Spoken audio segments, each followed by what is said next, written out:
આને શું કહેવાય? આ નામ શું છે? ઘઉં. આને શું કહેવાય? ઘઉંનું શું બને? ઘઉંનું શું બને? રોટલી બને અને ભાખરી બને. બને ને? ઘઉંનું શું બને? રોટલી અને ભાખરી. પછી આ શું છે? આને શું કહેવાય? બાજરો. આને શું કહેવાય? બાજરો. બાજરો અને શું બનાવાય? આ છે ઘઉં અને આ છે બાજરો. છે ઘઉંમાંથી શું બને? રોટલી અને ભાખરી. અને બાજરામાંથી શું બને? પછી જો બાજરામાંથી રોટલા બને ને આ મકાઈ કહેવાય. આને શું કહેવાય? આ મકાઈના રોટલા બને. શું બને? પછી આ મકાઈ છે ને જીયા બેસી જા.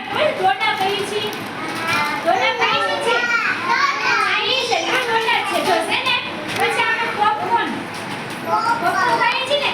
આને કુકરમાંથી બાંધતા આ પોપકોર્ન જ છે. બરાબર? પછી આ શું છે? કોઈને ખબર છે આમ કહેવાય આને? મગ છે. મગ કેવા કલરના છે? મગ કેવા કલરના છે? લીલા. આ મગનું શાક બને છે. બને છે ને? બરાબર? પછી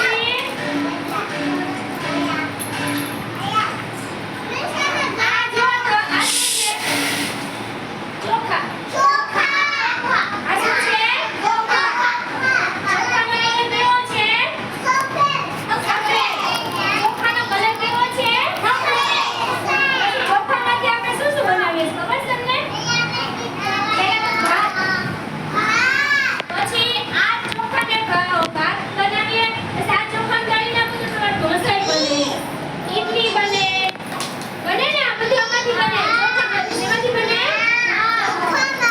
ચોખામાંથી બને. પછી છે ને આ જે છે ને આ કેવા હોય? પોચે પોચે કઠણ હોય. કઠણ હોય ને? આ શું છે? ચણા છે. શું છે? આ છે એકદમ કઠણ હોય. બરાબર? ચણા ખાઈએ તો આપણને ઘોડા જેવા થઈ જઈએ આપણે. એકદમ મજબૂત, એકદમ શક્તિવાળા. ચણા ખાઈએ તો એકદમ શક્તિવાળા થઈ જઈએ આપણે. બરાબર? આ છે ને આના રોટલા બને. આપણે જે રોટલા ખાઈએ ને બાજરાના રોટલા ખાઈએ, મકાઈના ખાઈએ, એમાં ઝાડ નહીં પણ રોટલા બને છે. શું બને